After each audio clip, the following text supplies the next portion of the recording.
Hi everyone, this is Nirupama. I represent Bagavath Mission.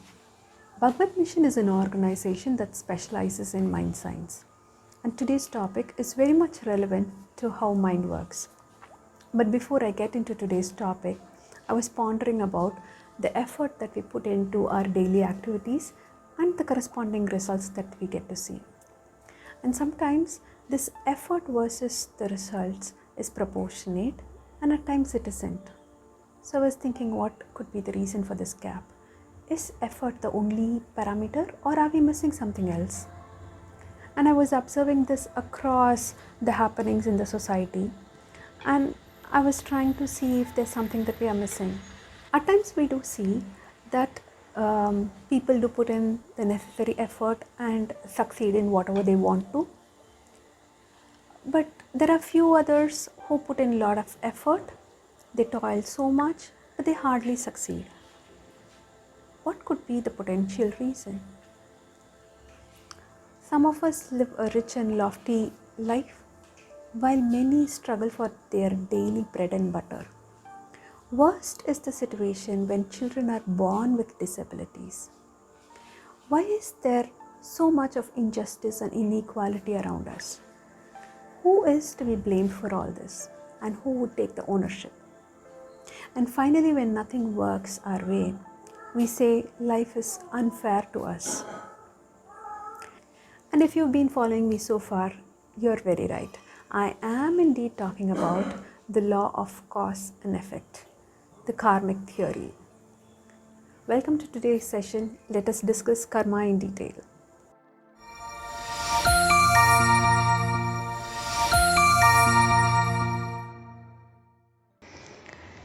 The word karma simply means action and its result.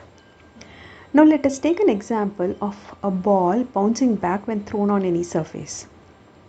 Example, it can either be an iron ball or rubber ball or cotton ball, and so too the surface can either be a glassy surface or a cushion or a rocky terrain. Also consider the distance and the force with which you drop the ball. What happens in each of these cases might vary, is it not? It is simple physics. It's the law of cause and effect. So too, every minute we do some action and it leads to a result. This in turn triggers another action and thereby the chain reaction goes on and on. In the East, whenever one reaches a peak or dip in his or her life, it is usually connected with karma.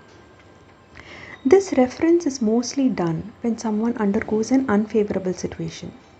Some action done in the past which is yielding its result now, when one does not explicitly know the cause for the current undesirable situation. Actually, no one wants to dive deep and find the cause that has given forth to a desired result. But it is when things go wrong, we just want to get rid of it. In some cases, we might be able to reason out the cause that resulted in the current situation, but in most cases, we aren't conscious of our past actions. We are not bothered about our actions, which are the root cause, but all we need is a solution. If we cannot find a solution to the problem in hand, we seek for help, either from friends, relatives, guides. And when we are not in a position to openly share our problems or wants, we turn inside and seek help from some superpower that we believe. Our prayers can be broadly categorized into two. Number one, wanting to retain a pleasant experience or a situation or circumstance. And number two, wanting to get rid of the unfavorable situation. But let us try to see this very rationally. How powerful is our prayer? To whom are we actually placing the request? And do they really come for help?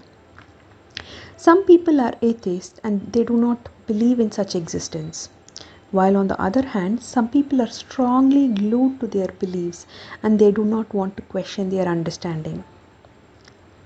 But we have to think through this to get a real understanding before we proceed further. let us say we are appearing before the magistrate for some unlawful action that we have done. We put forward our request to the magistrate confronting our mistake and say that we would never repeat it again. And if we request him not to charge us for our crime, what would his stand be? And let's say we bribe him with arms and other goodies to cover up our case, would he take stance and be by our side? In that case, is he being neutral and doing justice? Now let us say they are being neutral. I'm just trying to compare his stand with that of the prayer that we place to some superpower. So does it mean that our prayers have no effect? Then what is the significance of our prayers? When one encounters a difficult situation, sometimes the mind would be in total turbulence. Extreme guilt and worry can sometimes make one's mind dysfunction. At times it can even take one's life. In such cases, submitting one's problem to something bigger can bring in a ray of hope. It is like submitting the problem to the past and focusing on the present moment. If one is confident to handle a situation, then the entire process might not be required. But just being confident to handle a situation does not guarantee the right action. So it is important to do good deeds in order to avoid unfavorable situation in the future. So one needs to do good for oneself and others. When one submits himself to a higher self and asks for help, he or she would obviously confess their inappropriate past action and try to follow a virtuous path.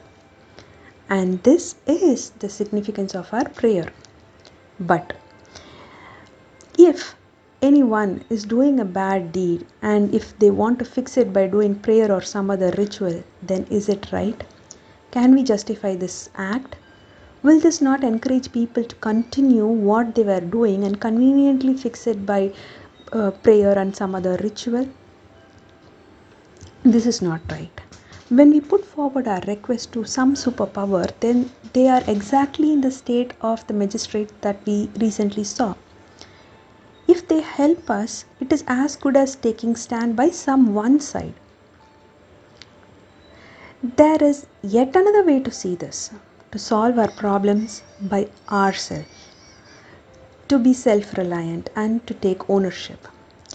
To break from this non-stop cycle of action and its reaction, one needs to know the law of cause and effect, karma. So understanding the karmic theory will help you to take action, to take the right action by yourself. So what does the karmic law state? The karmic law states that every action has a resultant. The good deeds you do, good results you harvest. Bad deeds you do, bad results you harvest. This sounds like being neutral, isn't it? Such a design is not biased to anyone. You solely own the deed and its results. No one is responsible for the situation but yourself. And secondly, the time taken for one to experience the result for the action that one has done will depend on the nature of the action and the intention with which it is done. It can either be immediate or sometime in the future. Now let's say you plant two seeds. You plant a tomato seed and you plant a mango seed. The time taken for both the seeds to germinate might differ. The time taken for both the plants to yield fruit might differ. Similar is the case. The result of each and every action is continuously added on to our cart. It is our baggage. So we have a baggage of resultant actions, some of which that has materialized, given fruit, and some waiting for a future time to materialize. The entire baggage of karma that is pending to be realized is called as Sanchita karma in the East, or according to the karmic theory. Of the big list, a portion, a subset of Sanchita are the karmas that can be materialized in one lifetime. So such subset that you materialize in this lifetime is called as prarabdha karma. So both of these karma, the sanchita, the big list, and the subset prarabdha, are the past deeds that we have accumulated so far. On top of this, action done by us in this moment, in this lifetime, is called agamya karma. That is, every current action and its resultant. An accumulation of which, actually it is the accumulation of the current action, the action that you do every moment, that adds on to the prarabdha and then to the sanchita. The agamya karma, or the karma that you do at this moment, is the most powerful karma, while sanchita and prarabdha are the result of your past action. Now let me give you an example. Now let's say you have a bank balance. Your entire bank balance is called your sanchita karma. From the bank balance, now let us say you take a portion to invest into a business venture, and that money that you take in for a particular plan is called as prarabdha karma. And while you invest that amount that you've collected so far from your sanchita, you take a portion and you invest that into a business venture, you make fresh money. You can either make profit, or you can even end up in a loss, and that fresh happening is called as your agamya karma. This is just a correlation for you to understand. The agamya karma, which is your current action, is the one with which you handle your past deeds, however bad or good it is. So little drop of water forms a mighty ocean. So too, carefully thought out good action results in good karmas. One has complete liberty to act in this moment irrespective of your past actions. What you do this moment, you can either nullify your past deeds or add some to your list. Same thing holds good with good deeds as well. So, we understand that agamya karma is the most important karma and the point that would come of help to us in need. So, instead of requesting help from someone else, we can help ourselves by doing carefully thought out action this moment, because agamya karma is very much at our disposal and under our control. Now the question is how to be aware and do good action. Is it not the most difficult thing to do? Actually it is not, when we know how our mind is designed. See, every action that we do is backed by a thought. It is impossible to do an action without a thought about it. So understanding how our mind works help us transcend our psychic character and our impulsive decisions.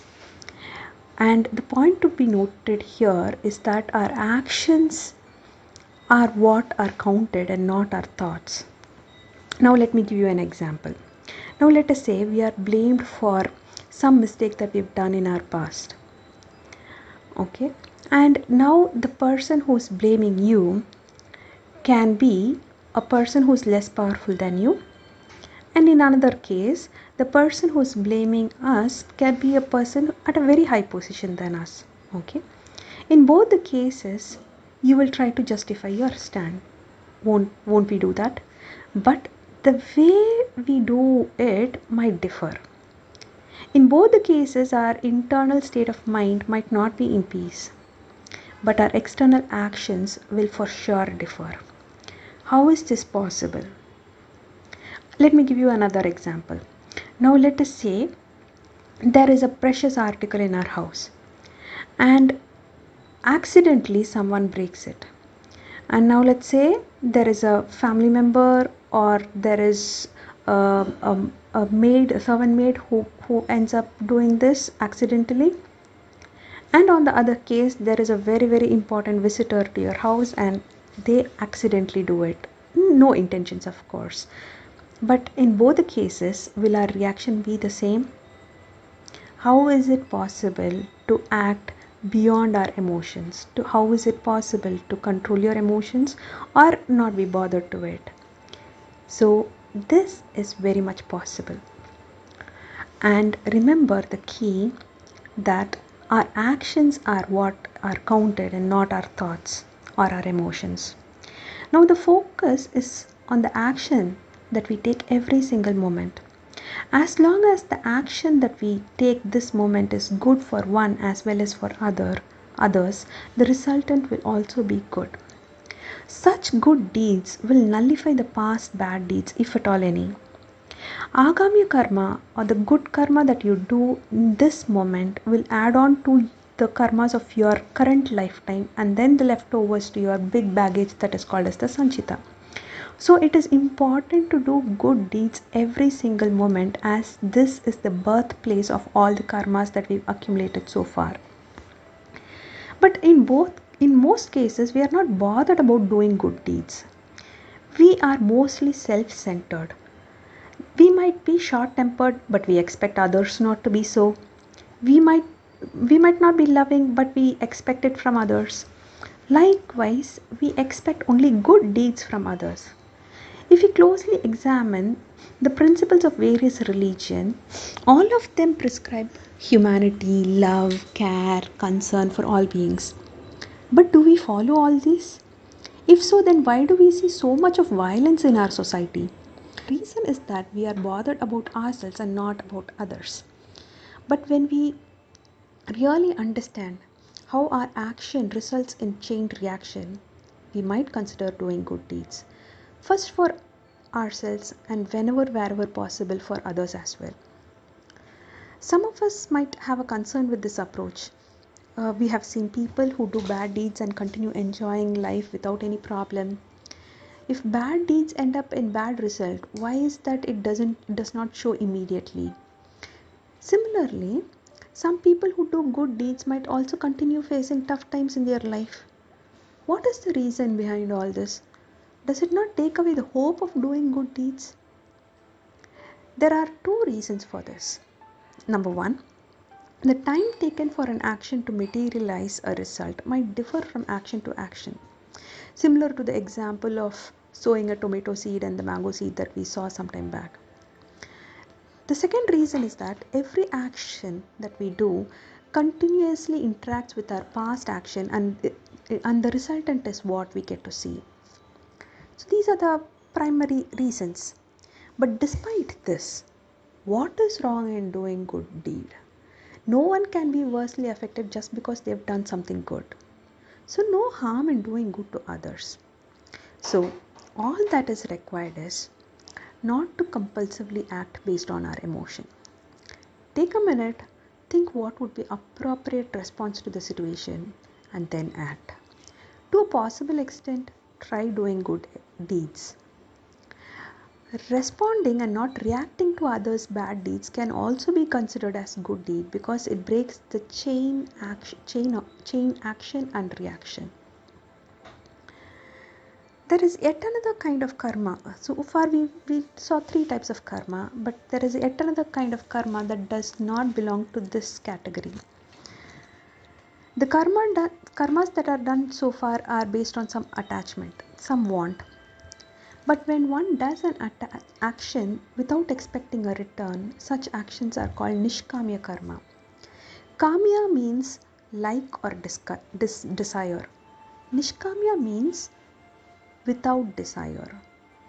In this case, one does an action because the situation calls for it. Such cases, the person are not affected by the resultant.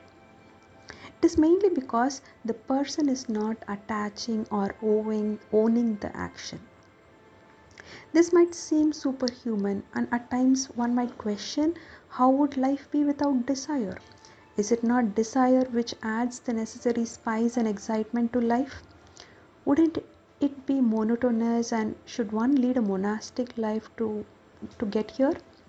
Is there any possibility of such action? To perform such actions, one needs to understand oneself. It is not something very difficult, it just calls for a simple understanding. Every event in this universe is a new happening.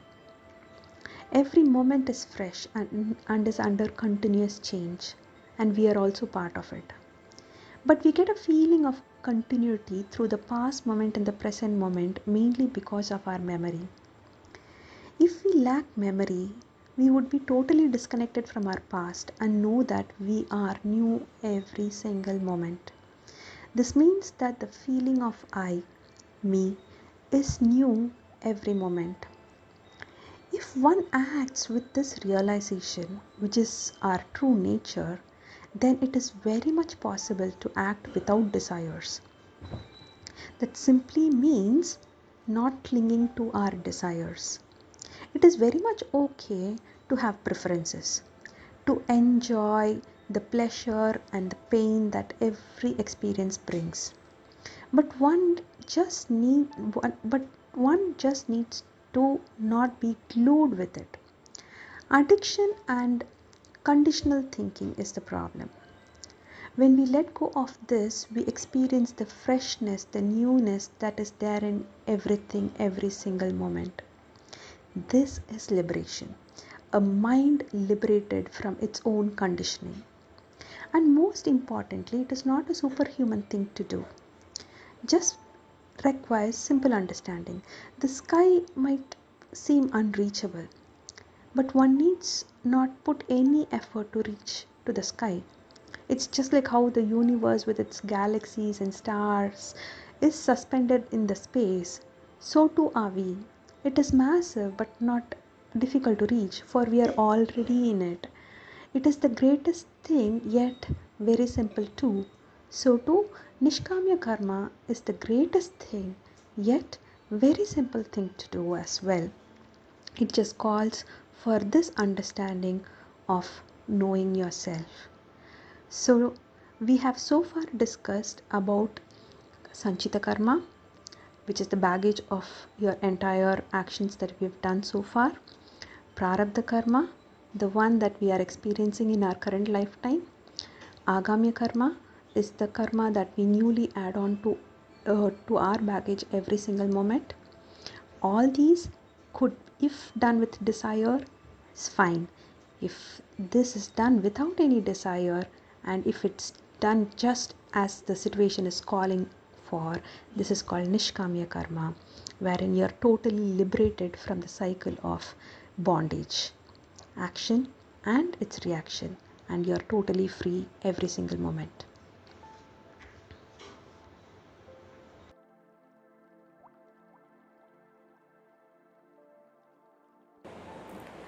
With this, we conclude our topic on karma.